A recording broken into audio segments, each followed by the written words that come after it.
নমস্কার বন্ধুরা, মায়ের রন্ধনশালা এবং ব্লগার চ্যানেলে আপনাদের সবাইকে স্বাগত। তো আজকে আমি আবারও একটি রেসিপি নিয়ে হাজির হলাম। আজকে আমি এখানে বানাবো একটি বাটা মাছের রেসিপি। তো আজকে আমি এই বাটা মাছটা বানানোর জন্য আমি মশলা বানিয়ে নেব। তো তার আগে দেখুন, বাটা মাছগুলোকে আমি ভালোভাবে ধুয়ে পরিষ্কার করে নিয়েছি।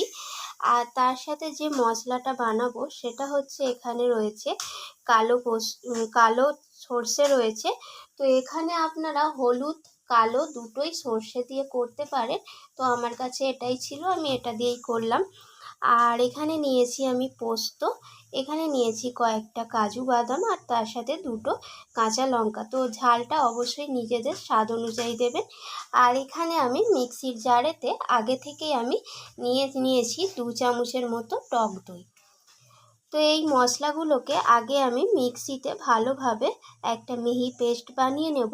আর প্রথমেই কিন্তু আমি মিক্সির মধ্যে জল দিয়ে এটাকে পেস্ট বানাতে যাব না, তাতে করে কিন্তু এখানে সর্ষে আর পোস্তটা দানা দানা থেকে যাবে, এখানে ভালোভাবে পেস্ট হবে না। তো আগে আমি মিক্সির মধ্যে প্রথমে সব কটি জিনিস এখানে আমি শুকনো পেস্ট করে নেব, তারপর আমি জল দিয়ে এটাকে একটা মিহি পেস্ট বানিয়ে নেব। তো পেস্টটা বানিয়ে নেওয়ার পর সরাসরি আমি রান্নাতে চলে যাব। তো মাছগুলোকে প্রথমে আমি লবণ আর হলুদ ভালোভাবে মাখিয়ে নেব।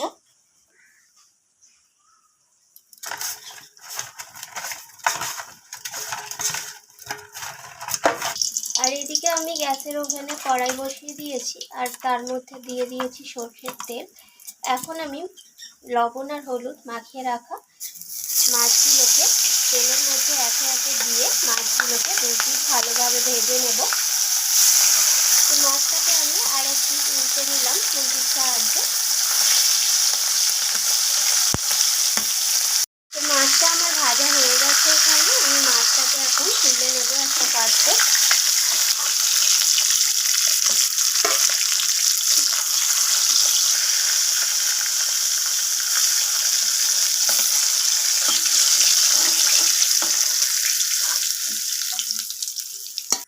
তো আমি বাকি মাছগুলোকেও একইভাবে ভেজে নেব।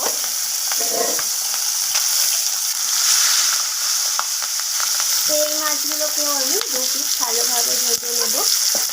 তো এই মাছগুলো আমার ভাজা হয়ে গেছে, এগুলোকে আমি তুলে নিচ্ছি।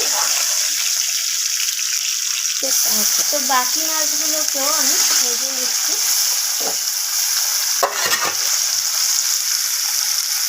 তো আমার সবকটি মাছ ভাজা হয়ে গেছে, আমি এগুলোকেও তুলে নিচ্ছি।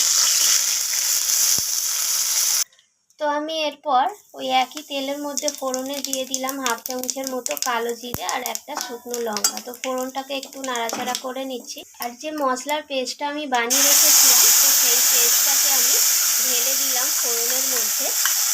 তো এই সময় কিন্তু গ্যাসের ফ্লেমটা একদম লো করে রাখতে হবে। তো মশলাটাকে একটু নাড়াচাড়া করে আমি কষিয়ে নিচ্ছি।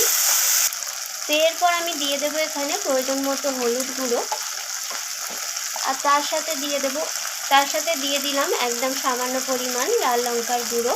তো যেহেতু আমি এখানে কাঁচা লঙ্কাটা আগেই দিয়েছিলাম, তো সেই ঝাল অনুযায়ী আমি লঙ্কার গুঁড়ো দিয়ে দিলাম। আর দিয়ে দিলাম এখানে জিরে গুঁড়ো।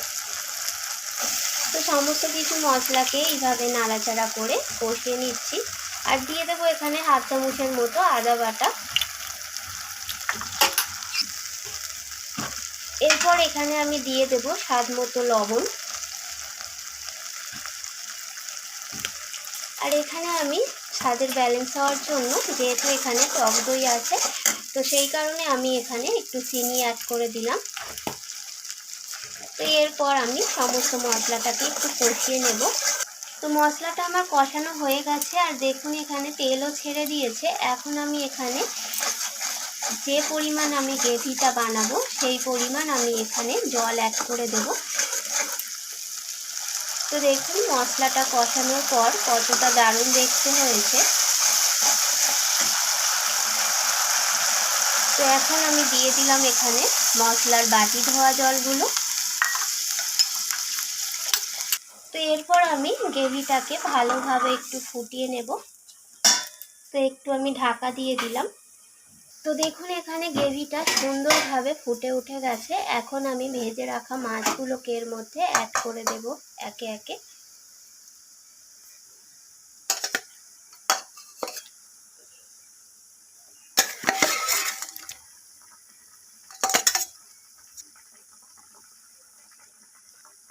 তো বন্ধুরা, এইভাবে বাটা মাছ যদি বানিয়ে খান কিন্তু সবাই আপনার প্রশংসা করতে বাধ্য হবে। আর এইরকম একটা রেসিপি যদি প্রথম পাতে থাকে কিন্তু এটা দিয়েই পুরো ভাতটা কিন্তু খেয়ে ফেলবেন। তো মাছটাকে আমি একটু গ্রেভির সাথে 2-3 মিনিটের মতো ফুটিয়ে নেব, তারপরেই একদম রেডি হয়ে যাবে। তো এখানে আমার রেসিপিটা একদম রেডি হয়ে গেছে। এখন আমি এটাকে একটা সার্ভিং প্লেটে নামিয়ে নেব। এখানে তৈরি হয়ে গেল সর্ষে পোস্ত, কাজু আর টক দই দিয়ে বাটা মাছের রেসিপি। তো দেখুন তরকারির কালারটা কতটা দারুণ এসেছে। আর এইরকম রেসিপি যদি গরম ভাতের সাথে থাকে তাহলে কিন্তু পুরো ভাতটাই খাওয়া হয়ে যায়। তো রান্নাটি কেমন লাগলো অবশ্যই জানাবেন, আর ভালো লাগলে লাইক শেয়ার করতে ভুলবেন না। তো আমার চ্যানেলটিকে সাবস্ক্রাইব করে দেওয়ার অনুরোধ রইল, আর পাশে থাকা বেল আইকনটি প্রেস করে অল করে দেবেন, যাতে আমি কোনো ভিডিও আপলোড করলে সাথে সাথে নোটিফিকেশানটা আপনার ফোনে পৌঁছে যেতে পারে। তো আজকের মতো এইটুকু, আবারও ফিরে আসবো অন্য কোনো রান্না অন্য কোনো ভিডিওর সাথে। তো ধন্যবাদ বন্ধুরা, ততক্ষণ ভালো থাকবেন, সুস্থ থাকবেন।